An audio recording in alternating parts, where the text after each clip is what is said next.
Hi friends, welcome back to Sangam Saviruchi cooking ಚಾನೆಲ್ಗೆ. ಇವತ್ತು ಜೀರಿಗೆ ಪುಡಿ ಮನೆಯಲ್ಲಿ ಈಸಿಯಾಗಿ ಮಾಡೋದನ್ನು ತೋರಿಸಿಕೊಡ್ತೀನಿ, ಬನ್ನಿ ಫ್ರೆಂಡ್ಸ್. ಇಲ್ಲಿ ನಾನು 1 ಕಪ್ಪು ಜೀರಿಗೆ ತಗೊಂಡಿದ್ದೀನಿ. ಇವಾಗ ಜೀರಿಗೆನ ಹುರಿಬೇಕು. ಫ್ರೆಂಡ್ಸ್, ನಾವು ಜೀರಿಗೆ ಪುಡಿ ಶಾಪಿಂದ ತಂದರೆ ಅಮೌಂಟ್ ಜಾಸ್ತಿ ಆಗುತ್ತೆ ಫ್ರೆಂಡ್ಸ್. ನಾವು ಮನೆಯಲ್ಲಿ ಈಸಿಯಾಗಿ ಮಾಡ್ಕೊಳ್ಬೋದು. 2 ನಿಮಿಷ ಹುರಿಬೇಕು ಫ್ರೆಂಡ್ಸ್. ನೋಡಿ, ಇವಾಗ ಕಲರ್ ಚೇಂಜ್ ಆಗುತ್ತೆ ಹುರಿದ ಮೇಲೆ. ಲೋ ಫ್ಲೇಮಲ್ಲೇ ನಾವು 1-2 ನಿಮಿಷ ಹುರಿಬೇಕು. ನೋಡಿ, ಇವಾಗ ಕಲರ್ ಚೇಂಜ್ ಆಗಿದೆ. ಇವಾಗ ನಾನು ಒಂದು ಪ್ಲೇಟಿಗೆ ತೆಗಿತಾ ಇದ್ದೀನಿ.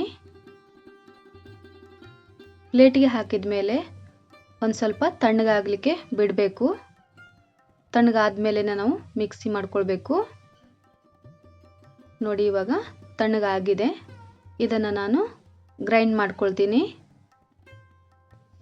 ಫ್ರೆಂಡ್ಸ್, ಈ ರೀತಿ ನಾವು ಜೀರಿಗೆ ಪುಡಿ ಮನೆಯಲ್ಲಿ ಮಾಡಿಟ್ರೆ ಸ್ನ್ಯಾಕ್ಸ್ಗೆ, ನಾನ್ ವೆಜ್ಗೆ, ವೆಜ್ಗೆ ನಾವು ಇದನ್ನು ಬಳಸ್ಬೋದು. ಫ್ರೆಂಡ್ಸ್, ಇವಾಗ ಸಣ್ಣಗೆ ಪುಡಿ ಮಾಡ್ಕೊಳ್ಬೇಕು.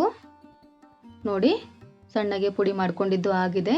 ಇದನ್ನು ಒಂದು ಗ್ಲಾಸ್ ಜಾರ್ನಲ್ಲಿ ಹಾಕಿ ಸ್ಟೋರ್ ಮಾಡ್ತೀನಿ.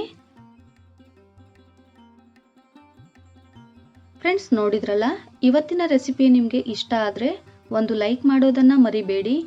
ಹಾಗೆ ನಿಮ್ಮ ಫ್ಯಾಮಿಲಿ ಫ್ರೆಂಡ್ಸ್ಗೆ ಶೇರ್ ಮಾಡಿ, ಸಪೋರ್ಟ್ ಮಾಡಿ. ನನ್ನ ಚಾನಲನ್ನು ಯಾರೆಲ್ಲ ಹೊಸದಾಗಿ ನೋಡ್ತಾ ಇದ್ದೀರಾ, ಪ್ಲೀಸ್ ಸಬ್ಸ್ಕ್ರೈಬ್ ಮಾಡ್ಕೊಳ್ಳಿ.